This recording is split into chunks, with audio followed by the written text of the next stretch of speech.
The gray waters of the English Channel churned beneath the hulls of 167 landing craft as they approached the French coast in the pre-dawn darkness of August 19th, 1942.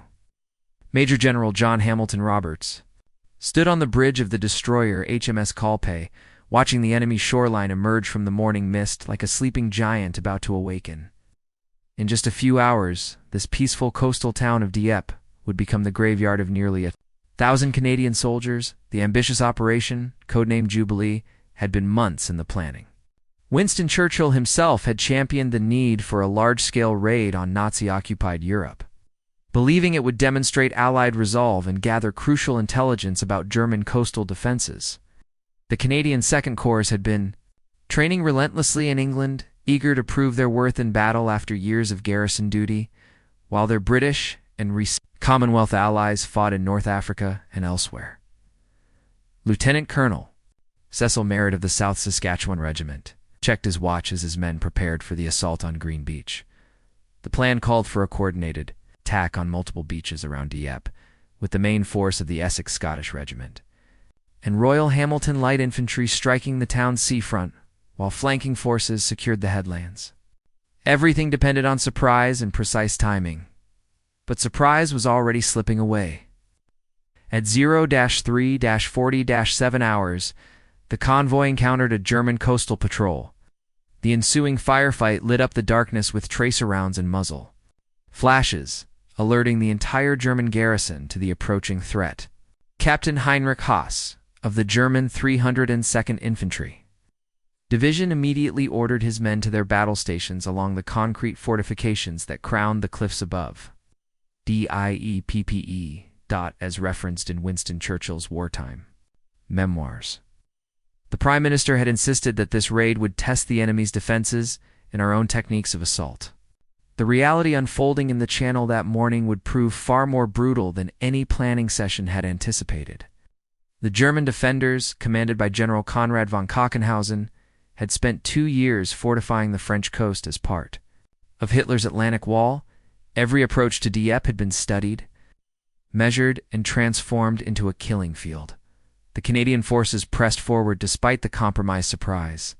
The Royal Regiment of Canada approached Blue Beach to the east, while the South Saskatchewan Regiment in Cameron. Highlanders of Canada made for Green Beach on the western flank.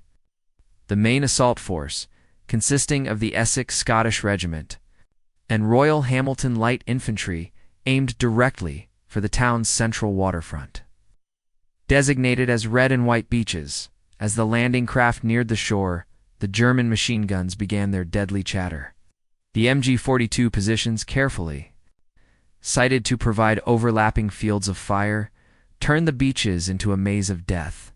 The Canadian soldiers, weighed down with equipment and cramped from hours at sea, stumbled from their craft into a hurricane of steel and lead that would test their courage beyond all human limits. The first wave of Canadian infantry hit the beaches at 05:20 hours, just as the sun began to paint the eastern sky with streaks of orange and red. Private Donald Morrison of the Essex Scottish Regiment splashed through the surf at Red Beach, his rifle held high above his head, when a burst of machine gun fire cut down the man beside him. The beach, composed of loose stones and pebbles rather than sand, offered no cover from the devastating crossfire that poured down from the concrete bunkers and pillboxes that dotted the sea. Well, Lieutenant Colonel Douglas Caddo, commanding the Royal Hamilton Light Infantry, had expected his men to charge across the beach and storm the town within minutes. Instead, they found themselves pinned down by an enemy that had turned every building, every street corner, and every window into a fortress. The German defenders, members of the battle-hardened 302nd Infantry Division, had been waiting for this moment since the fall of France in 1940 at Blue Beach. The Royal Regiment of Canada faced an even more desperate situation. The beach was flanked by towering cliffs that housed German artillery positions, creating a natural amphitheater of death. Major Claude Orme led his men forward through murderous fire, but the promised naval support had failed to neutralize the cliff-top guns. The German gunners, protected by meters of reinforced concrete, methodically shelled the landing craft still approaching the shore, the situation on green Beach initially appeared more promising. Lieutenant Colonel Cecil Merritt's South Saskatchewan regiment had managed to establish a foothold and was fighting its way inland toward the village of Pourville. Merritt himself would later earn the Victoria Cross for his heroic leadership, repeatedly exposing himself to enemy fire while rallying his men forward. But even this limited success would prove temporary as German reinforcements rushed to contain the breakthrough. Captain Dennis Whitaker of the Royal Hamilton Light Infantry found himself trapped with his men against the seawall, German bullets chipping concrete fragments from the barriers above their heads. The planned armored support had encountered unexpected obstacles. The 29 Churchill tanks of the 14th Army Tank Regiment had landed successfully, but discovered that the beach stones would not support their weight. Several tanks became bogged down in the loose shingle, while others found their main guns unable to elevate sufficiently to engage the German positions on the heights above. According to records from the Imperial War Museum, the German defenders had prepared for exactly this type of assault. General Major Haas had positioned his men to create what military tacticians call a killing zone, an area where attacking forces would be channeled into predetermined fields of fire. The concrete fortifications, part of Hitler's Atlantic Wall, had been designed by the organization Todd using lessons learned from the First World War's trench warfare. As the morning progressed, the horror of the situation became clear to Major General Roberts aboard HMS Culpe. Radio communications with the assault forces were sporadic and confused. But the messages that did get through painted a picture of unmitigated disaster. The Essex Scottish Regiment was being systematically destroyed on Red Beach, while the Royal Hamilton Light Infantry was trapped against the seawall at White Beach. The promised air support from the Royal Air Force was engaged in desperate dogfights, with the Luftwaffe high above the carnage, unable to provide the close ground support that might have broken the deadlock. The German machine gunners worked with methodical precision, their MG-42 weapons cutting down anyone who attempted to advance across the open beach. The sound of their rapid fire mixed with the screams of wounded men and the crash of artillery, shells to create a symphony of destruction that would haunt the survivors for the rest of their lives. By 0100 hours, the beaches of Dieppe had become a charnel house where heroism and tragedy walked hand in hand. Private Hugh Campbell of the Royal Hamilton Light Infantry crawled through the blood-soaked shingle, dragging his wounded sergeant toward the dubious safety of a wrecked landing craft. Above them, the German defenders maintained their devastating fire from positions that had been carefully prepared over 2 years of occupation. The Churchill tanks of the Calgary Regiment had finally managed to establish some mobility on the beach, but their effectiveness was severely limited by the terrain. And the enemy's tactical advantage? Tank Commander Captain John Foote found his 30-ton vehicle struggling against the loose stones, while German anti-tank guns zeroed in on his position. The tanks that did manage to advance toward the town found themselves trapped in the narrow streets, easy targets for German Panzerfausts and sticky bombs at the eastern approach on Blue Beach. The Royal Regiment of Canada was fighting a losing battle against overwhelming odds. The men who had managed to survive the initial landing found themselves caught between the deadly crossfire from the clifftop positions and the reinforced concrete bunkers that dominated the beach approaches. Colonel Douglas Cateau had been wounded in the first minutes of the assault, leaving his regiment without effective command structure just when leadership was most desperately needed. The naval support, commanded by Captain John Houzalet, aboard HMS Culpe, struggled to provide effective fire support without endangering their own forces. The destroyers HMS Berkeley, HMS Albrighton, and HMS Bleasdale poured shells into the German positions. But the enemy had constructed their fortifications to withstand exactly this type of bombardment. The concrete bunkers, reinforced with steel and positioned to provide mutual support, absorbed the naval gunfire with minimal damage. Meanwhile, high above the carnage, the Royal Air Force was fighting its own desperate battle for air superiority. Squadron leader Douglas Bader led his Spitfires against waves of German Focke-Wulf, 190 fighters and Junkers 88 dive bombers. The air battle raged across the Channel's skies, with aircraft from both sides plummeting into the sea in balls of flame and smoke. Ow! The promised close air support for the ground forces remained largely ineffective due to the intensity of the aerial combat. On Green Beach, Lieutenant Colonel Cecil Merritt's South Saskatchewan Regiment had achieved the only significant penetration of German defenses. His men had fought their way inland to the village of Pourville and were attempting to capture the German radar station that had been one of their primary objectives. Merritt himself had already performed several acts of extraordinary courage, including leading his men across a heavily defended bridge while under intense machine gun fire. The situation at the main beaches continued to deteriorate as German reinforcements arrived from inland positions. The 302nd Infantry Division had been reinforced by elements of the 10th Panzer Division, bringing additional anti-tank guns and heavy weapons to bear on the beleaguered Canadian forces. The German commander, General Konrad von Kochenhausen, had responded to the attack with textbook efficiency, sealing off the beachheads and methodically destroying the assault forces. According to testimonies collected by the Canadian War Museum, many soldiers found themselves trapped in situations where retreat was impossible and advance meant certain death.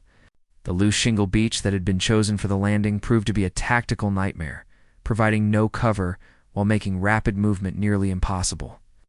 The wounded lay scattered across the stones, their cries for help often drowned out by the continuous roar of battle as the morning sun climbed higher.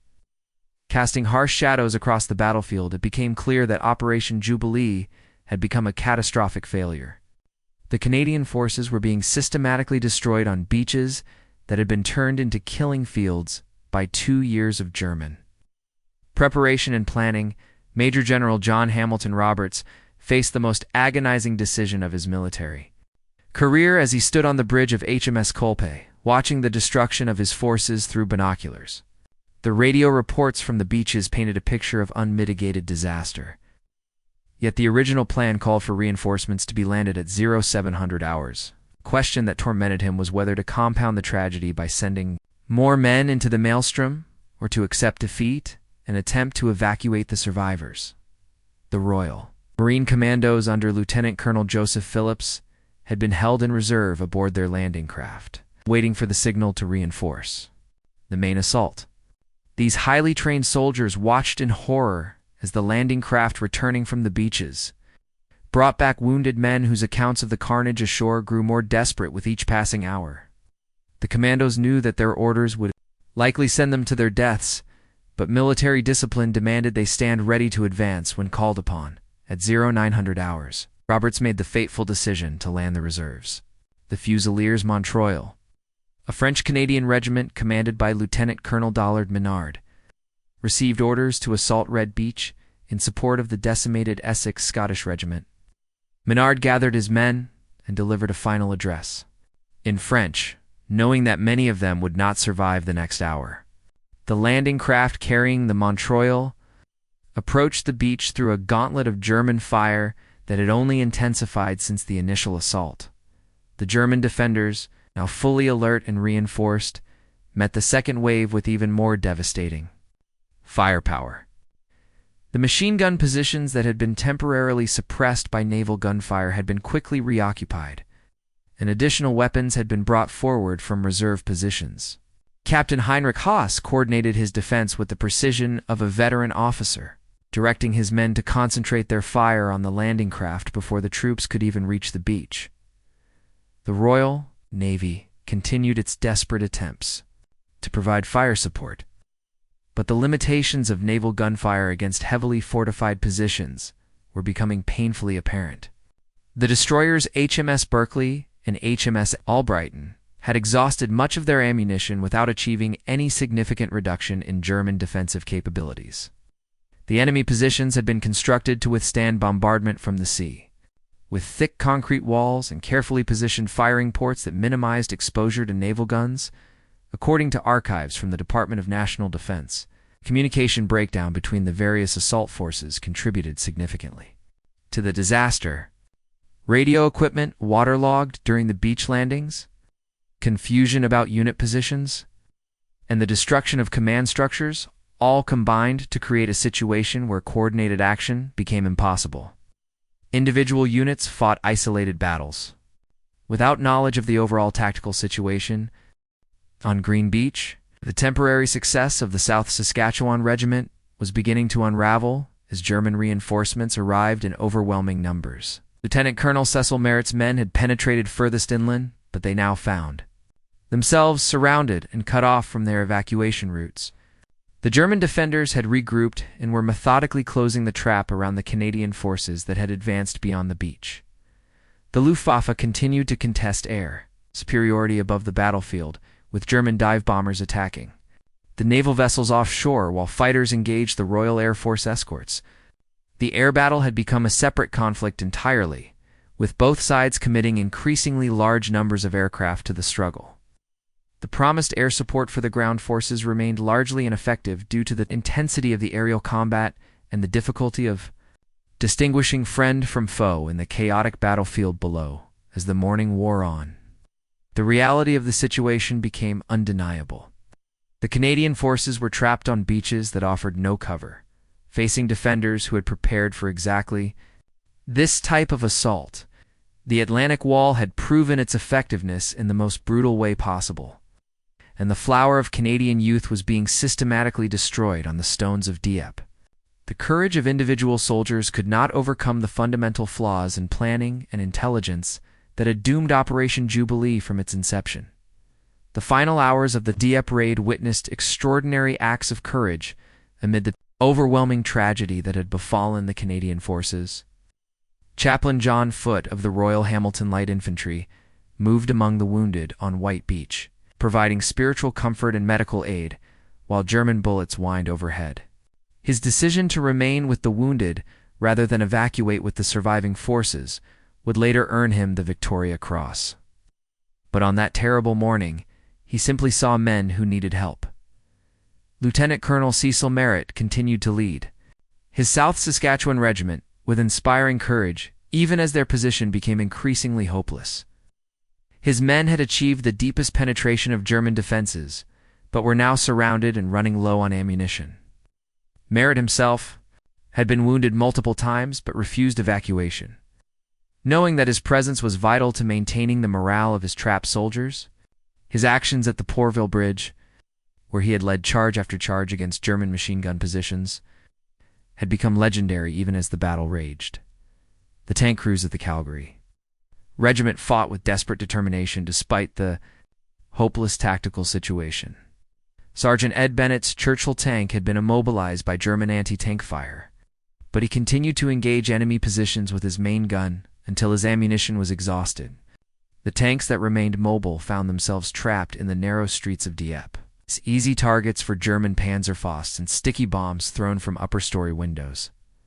At Blue Beach, the remnants of the Royal Regiment of Canada made their final stand against overwhelming odds. Major Claude Orme, who had assumed command after Colonel Caddo was wounded, organized a desperate defense using the wrecked landing craft as cover. His men fought with their backs to the sea, knowing that retreat was impossible and that each minute they held their position might allow other units to evacuate. The German defenders, despite their tactical success, paid tribute to the courage of their Canadian adversaries. Captain Heinrich Haas would later write in his journal about the extraordinary bravery of the Commonwealth forces, noting that they continued to attack even when the situation was clearly hopeless. The German machine gunners, veterans of campaigns in Poland and France, had rarely seen such determined resistance in the face of certain death. As documented in the official history of the Canadian Army, the evacuation began at 1100 hours under the most desperate circumstances. The landing craft that approached the beaches to pick up survivors came under intense fire from German positions that had been reinforced throughout the morning. Many of the smaller vessels were destroyed before they could reach the shore, their crews joining the casualty lists that were already catastrophically long. The Royal Navy continued its efforts to provide covering fire for the evacuation. Ammunition was running low, and several destroyers had been damaged by German counter-battery fire. HMS Berkeley had been so severely damaged by Stuka dive bombers that she would later have to be scuttled, while HMS Albrighton had exhausted her ammunition and was forced to withdraw to resupply. The Fusiliers Montreuil, who had been committed to the battle as reinforcements, found themselves in an impossible position. Lieutenant Colonel Dollard Menard had been severely wounded during the landing, and his regiment was scattered across Red Beach under devastating fire. The French-Canadian soldiers fought with the same courage that had characterized all the immense Canadian units. But they had arrived too late to affect the outcome and could only add their names to the growing casualty lists. High above the carnage, the air battle continued with undiminished intensity. The Royal Air Force had committed over 700 aircraft to the operation, the largest single-day commitment of the war to that point. However, the German Luftwaffe response had been equally massive, and the skies above Dieppe were filled with the contrails of dogfights and the smoke of burning aircraft from both sides. The final evacuation efforts were conducted under conditions that tested human endurance to its limits. Wounded men were carried through surf turned red with blood, while German machine guns continued their deadly work. The survivors who reached the landing craft were haunted by the knowledge that they were leaving behind comrades who would never see Canada again. The last landing craft departed the beaches of Dieppe at 00:30 hours on August 19, 1942, leaving behind a scene of devastation that would haunt the survivors for the rest of their lives. The German defenders ceased their fire as the final vessels disappeared into the Channel mist, and an eerie silence fell over the blood-stained stones where so many young Canadians had fought and died.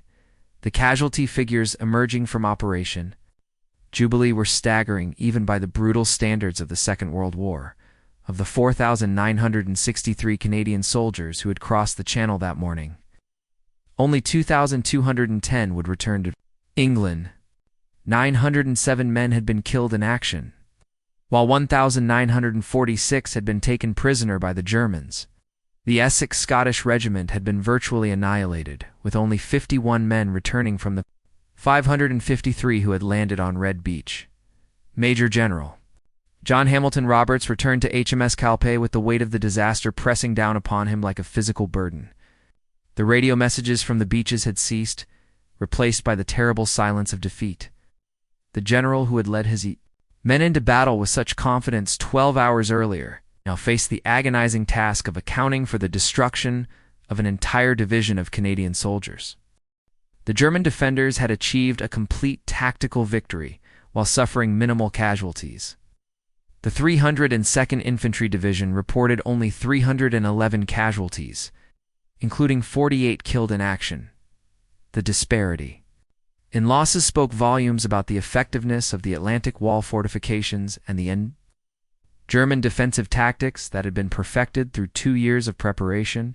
The Royal Air Force had fought valiantly throughout the day, but the aerial battle had also resulted in heavy losses. 106 British aircraft had been shot down compared to 48 German planes lost. The promise of air superiority that had been fundamental to the operations planning had proven illusory when faced with the determined resistance of the Luftwaffe pilots defending their homeland, as referenced in the official British War Cabinet papers. The political ramifications of the Dieppe disaster were immediate and far-reaching. Winston Churchill, who had been one of the operation's strongest advocates, found himself defending the decision to launch the raid against mounting criticism from both military leaders and parliamentary opposition.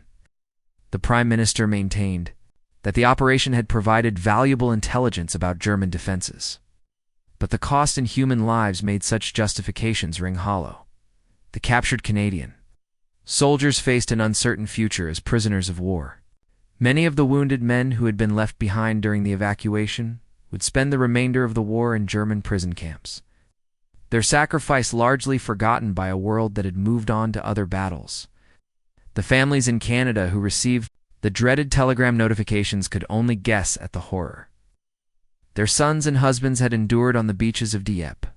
The German propaganda machine immediately seized upon the victory as proof of the invincibility of the Atlantic Wall. Dr. Joseph Goebbels ordered newsreel cameras to record the aftermath of the battle, showing the destroyed landing craft and abandoned equipment scattered across the beaches. The footage would be broadcast throughout occupied Europe as a warning to anyone who might consider challenging German coastal defenses. Back in England, surviving Canadian soldiers were debriefed by intelligence officers desperate to understand what had gone wrong.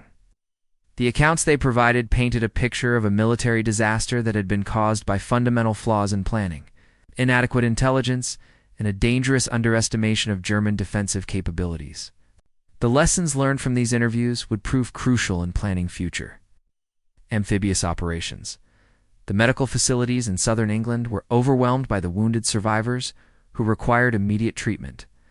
Military hospitals that had been prepared for routine casualties found themselves dealing with the aftermath of one of the most concentrated disasters in Canadian military history.